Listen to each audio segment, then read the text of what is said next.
शक्तीपीठ महामार्ग बघा, समृद्धी महामार्ग आम्ही केला नागपूर मुंबई ना, त्यावेळेस देखील अनेक लोकांनी त्यावेळेस विरोध केला.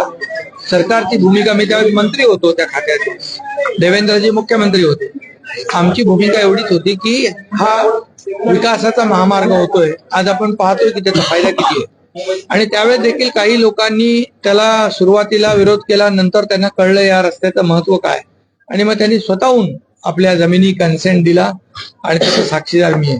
शक्तीपीठ पण जोर जबरदस्तीने लोकांवर आम्ही लादणार नाही.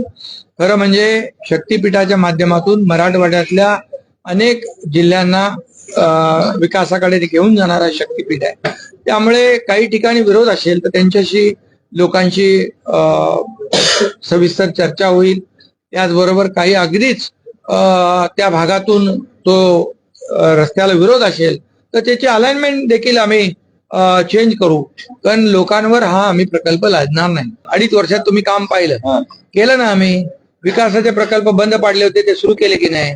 आज नागपूर मुंबई समृद्धी महामार्ग 7 तासात मुंबई माणूस पोहोचतोय, 8 तासात पोहोचतोय.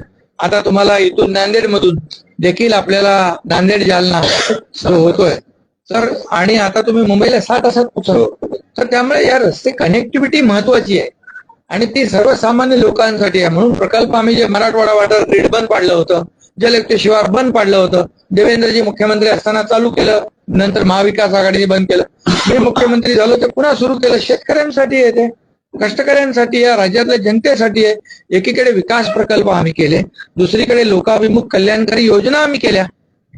या दोघांची सांगड घातली, म्हणून तर एवढा मोठा विजय मिळाला, लँडस्लाइड मॅन्डेट मिळालं. आणि म्हणून बिलकुल याच्यामध्ये जनतेच्या मनाच्या विरुद्ध सरकार नाही, हे सर्वसामान्य जनतेचं सरकार आहे.